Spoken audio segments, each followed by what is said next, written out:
Hi, so this week I've got myself another faulty switch. Again, I've done the eBay gamble and decided to pick one up from there. So this one was really cheap, £27 delivered, and the description says untested. So obviously that's a lie. So having a little look, overall condition, as we can see, missing a lot of screws. I think this seller is a repair agent, so I'd be very surprised if they haven't already opened this up. And then we plug it into the charger, so it is showing a charge, but nothing's coming on. So we take the few screws that are on there out, and take the back cover off, then onto the back plate, peel this off, and then we'll have a little look, and as you can see, water damage straight away. So a few bad water signs around, so we'll disconnect the battery, and then we'll start taking the bits out, and we'll have a look at the motherboard closer up.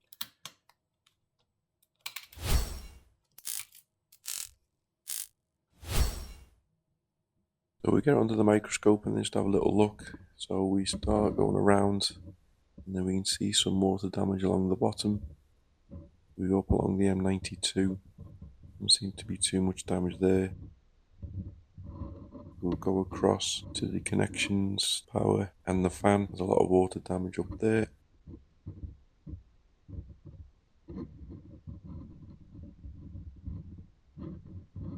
Water damage on the NANDs, which isn't good, so we just clip that off and look underneath. The other side, not so bad. The Wi-Fi chip, so we've got a little bit of a mark on the Wi-Fi chip, which I'm not sure what that is. And then we'll scroll down, and then that white connection there, that is the backlight connector, and it looks like we've got a break there. And then we'll flip it over, and there's some damage on the back as well. As I said, I'm very surprised that this seller hasn't opened it up and at least tried to say there's water damage.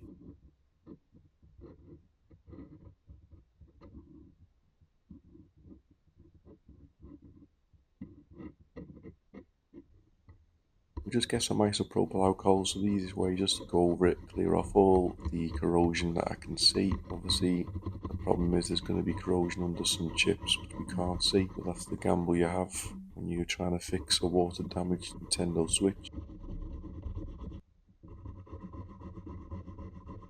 So I'm just going to check for any issues on the M92 chip, so if there's any shorts around these caps.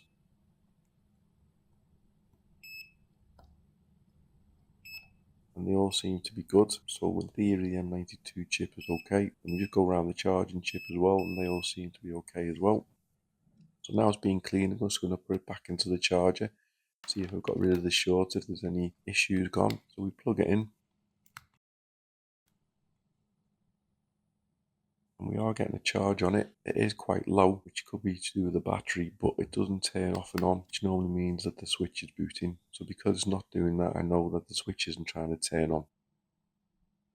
So I'm wondering whether there might be some shorts caused by some of these bad connections. So I'm just going to have a little look around again, see if I've missed anything.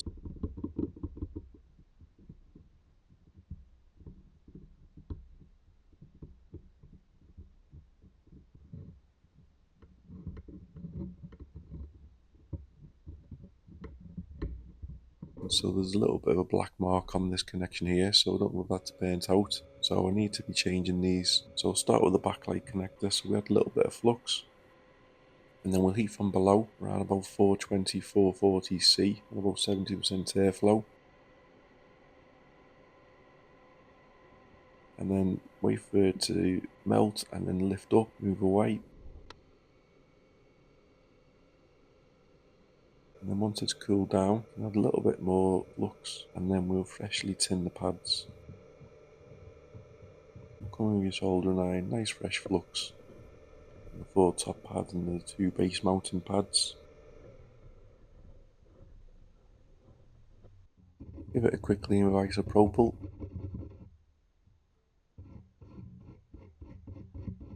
Then we'll add a little bit of flux, we don't need to add too much, otherwise it'll float away when we try to put it on.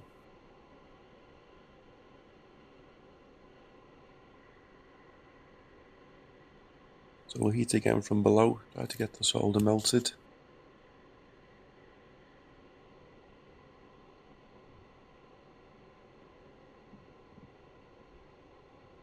And then I'll place the new connection on, pretty much the right place, then try and line it all up, get it as perfect as you can, and then once you're happy, just leave it, move the heat away, and then let it cool down. Once it's cool, have a look from the side just to check that the joints are all fully connected, and all four of them look really good, so I'm happy with that. And then we'll give it a quick clean with isopropyl alcohol again. But while I'm at it, I might as well take this one off as well. The black mark never looks good, so I'll just add a little bit of flux to the top, heat again from the blow, same settings, just keep moving it round. And then once it's all melted, once you give it a little wiggle, don't be pulling it, make sure the solder's all loose. If you pull it, there's a good chance you're going to rip some pads, and you can lift it up and away. And we'll let it cool down, we'll apply a little bit more flux again, and then we'll apply some fresh solder. Just run along all the pads to make sure that you've got nice fresh solder in preparation for the new connection to go on. Take your time as you're doing it, as you really don't want to be knocking any of the small caps around it, as that's going to make it into a much bigger job. And just with this one, get the new connection and try and line it up as best as I can. Sometimes if you have too much flux on, it will start floating away. Other times it will just take.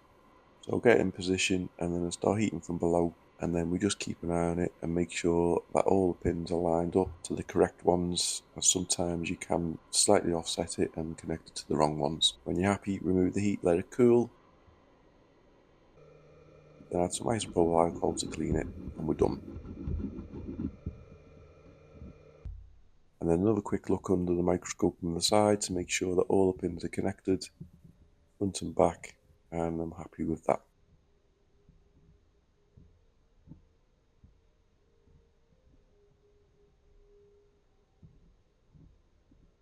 So I'll pop it back into the housing, I'll plug it in. So I'm getting a decent charge in it, but I'm still not getting any start. It's not turning off and on.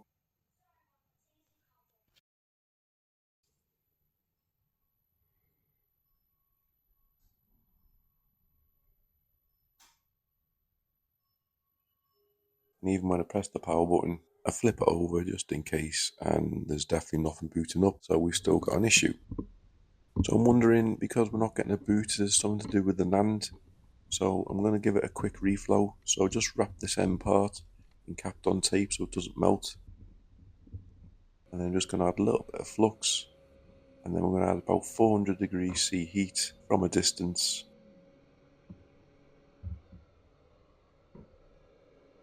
And then just try and waft it round, keep it moving. If you apply too much heat too suddenly, there's a good chance you're going to break the chip. So this needs to be done nice and slowly. Nice amount of flux, and then just take your time.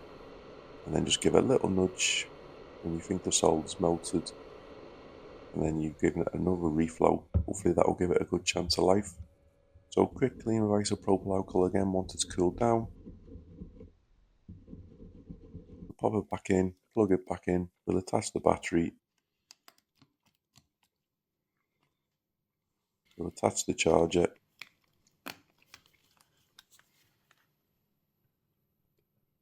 and I'm getting the same again, same charge, and nothing coming on, so that's obviously not the problem.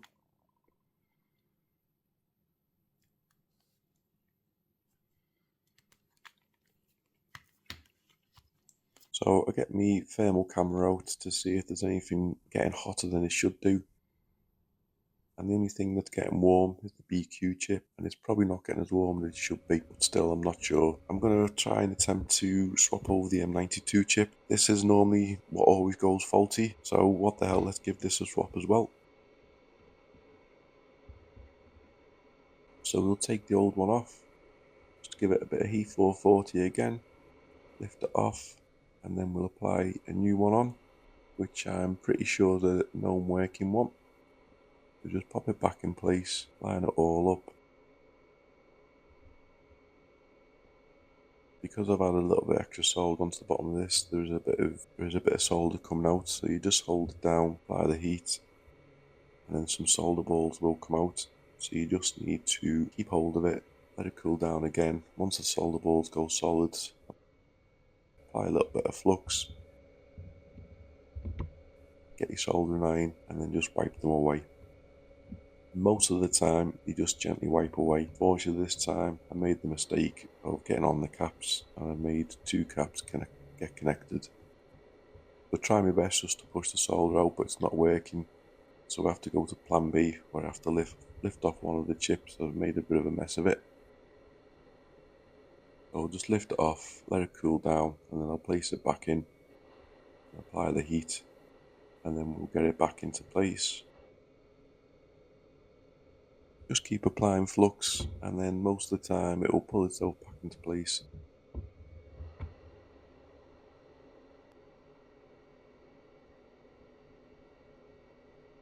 And then we'll give it a clean before we give it another test. So I can't be bothered putting it back in the housing now, just attach a known battery, plug it back in,